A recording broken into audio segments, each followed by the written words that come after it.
আসলে আমরা সরাসরি কোরআন থেকে শুনি, কারণ কোরআন থেকে শুনলে বরকত বেশি না কম?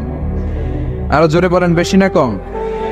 এটা এমন একটা কিতাব যে কিতাবে কোনো ভুল নাই। আছে সন্দেহ? আছে সংশয়? আছে? মুত্তাকিনদের জন্য এই বইটারে হেদায়েতের কিতাব করে নাজিল করলো কে? যালিকাল কিতাবু লা রাইবা ফি হুদাল লিল মুত্তাকিন।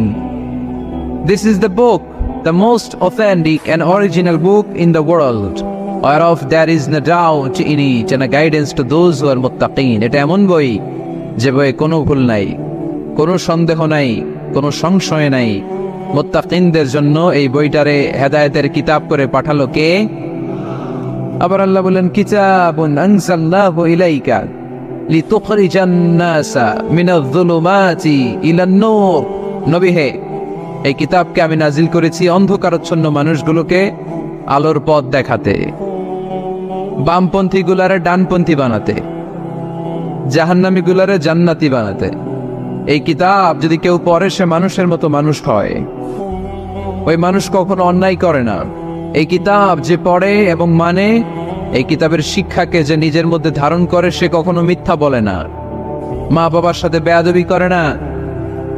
ওই আলোকিত মানুষটা কখনো টেন্ডারবাজি করে না, চাঁদাবাজি করে না, দুর্নীতিতে চ্যাম্পিয়ন হয় না, ক্যাসিনো ব্যবসায় নামে না। এই কোরআন যারা বুকে ধারণ করে এরা কোনোদিন পেঁয়াজের দাম বাড়ায় না। জোরে বলেন ঠিক কিনা? এরা কখনো তাদের কোনো কাজে জনমানুষের ক্ষতি করে না। এরা সবসময় কল্যাণের পক্ষে, এরা মানবতার পক্ষে।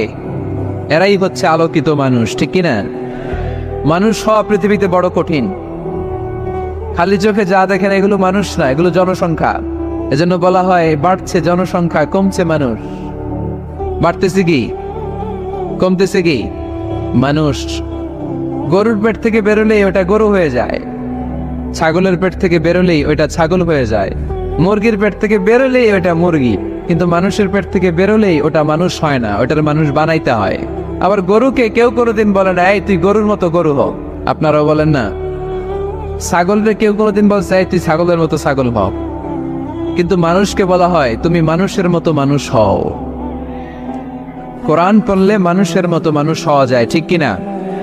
এই দুনিয়া এখন তো সেই দুনিয়া নাই, মানুষ নামের মানুষ আছে দুনিয়া বোঝাই। সেই মানুষের ভিড়ে আমার আসল মানুষ নাই, ঠিক কিনা? আসল মানুষের বড় অভাব। মানুষের মতো মানুষ খুঁজে পাওয়া দুষ্কর। এই কোরআন এসেছে আমাদেরকে মানুষের মতো মানুষ বানাতে। এজন্য এই কোরআন থেকে শুনলে লাভ না লস। কোরআনের সাথে আমাদের সম্পর্ক বাড়াতে হবে। প্রতিদিন কোরআন তেলাওয়াত করতে হবে। আপনারা করেন? হ্যাঁ, আজকে করছেন কারা কারা দেখি? মাশাআল্লাহ, মাশাআল্লাহ, হাত নামান। প্রতিদিন যেন আমরা পড়ি, আর যারা এখনো শিখতে পারি নাই তারা যেন শিখে নেই।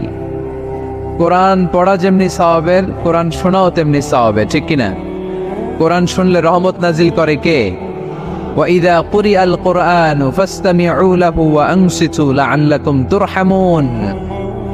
যখন কোরআনের তেলাওয়াত করা হয় মনোযোগ দিয়ে শোনো, তোমাদের উপর রহমত নাজিল করবে কে? এজন্য কোরআন পড়া, কোরআন শোনা সবটাই জরুরি। আমরা যেন কোরআনের সাথে আরো বেশি সম্পর্ক গাঢ় করতে পারি। কোরআনকে যেন আমরা আমাদের বন্ধু বানাতে পারি। আল্লাহ তুমি তৌফিক দাও। আর জোরে পড়েন আমিন।